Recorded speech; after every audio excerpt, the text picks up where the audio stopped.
Most people think failure looks dramatic. A collapse, a mistake, a single wrong decision. But that's not how most people disappear from the story. Most people don't lose. They are filtered out.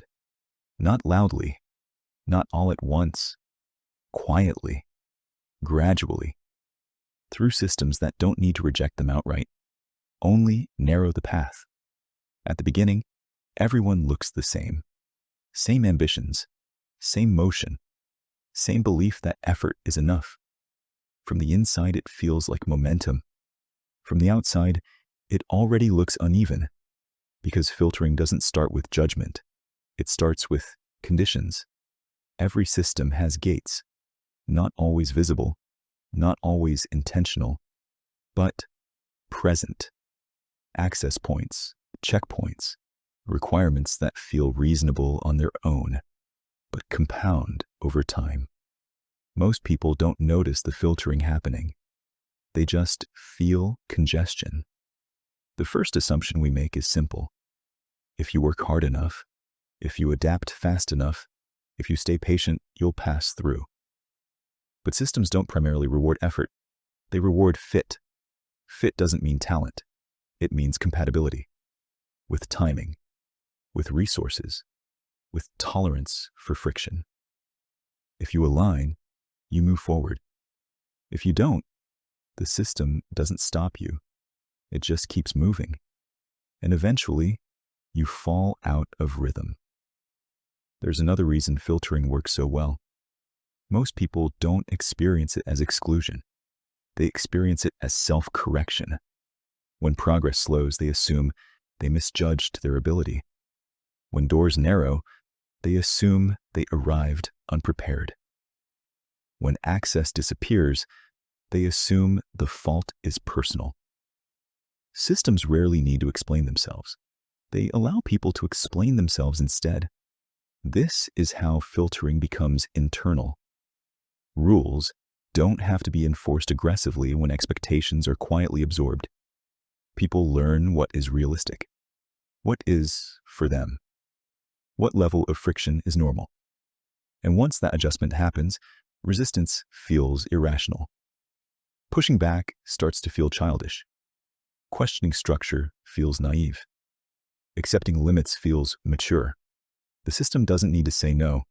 It lets people say no to themselves. Over time, ambition is reframed as overreach. Doubt is reframed as realism. Withdrawal is reframed as wisdom. Those who exit don't feel expelled. They feel responsible. And that's the most efficient filter of all. Because a system that convinces people they excluded themselves never has to justify the exclusion. It remains neutral, objective, untouched by blame. From the inside, this feels like personal growth. From the outside, it looks like quiet disappearance. Filtering rarely looks like rejection. It looks like evaluation, assessment, measurement, scanning. You're not told you don't belong. You're simply processed.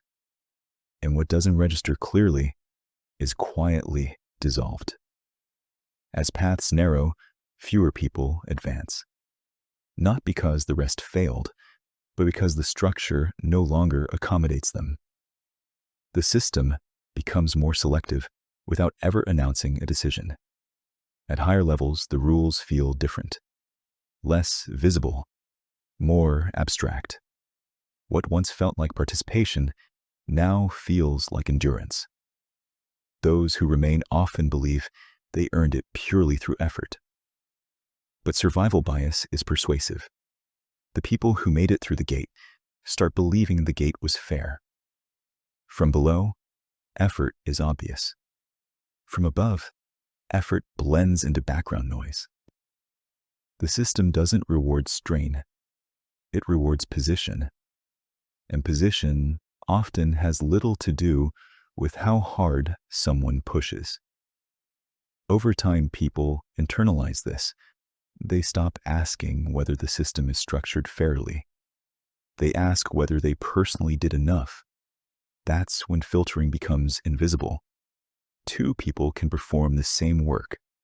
One advances, one stalls. The difference isn't always competence. It's whether the system is designed to amplify them or simply extract from them. As structures grow, they stack. More layers, more dependence, more distance between effort and outcome. At the base, density increases. At the top, visibility fades, and the peak never needs to be shown. Eventually, people mistake structure for destiny. They assume the hierarchy reflects merit, because believing otherwise would mean accepting that exclusion can be impersonal. No one needs to pull the strings directly. Tension alone is enough. Movement continues without clear agency, and responsibility dissolves upward. Time reinforces the filter. Repetition normalizes it. What once felt temporary becomes routine. People synchronize themselves to mechanisms they never designed. The most effective filters don't force people out. They convince them they simply didn't belong, that the outcome was natural. At that point, identity itself becomes coded, reduced, categorized, abstracted. When the code breaks, the person doesn't disappear. Only the system's recognition of them does. Most people don't lose. They exit quietly, not defeated, just no longer counted. Stepping outside the filter doesn't look heroic. It looks subtle, a shift in perspective, a refusal to keep measuring yourself by standards that were never neutral. Distance changes the view, and from far enough away you realize what filtered people out was never failure. It was design.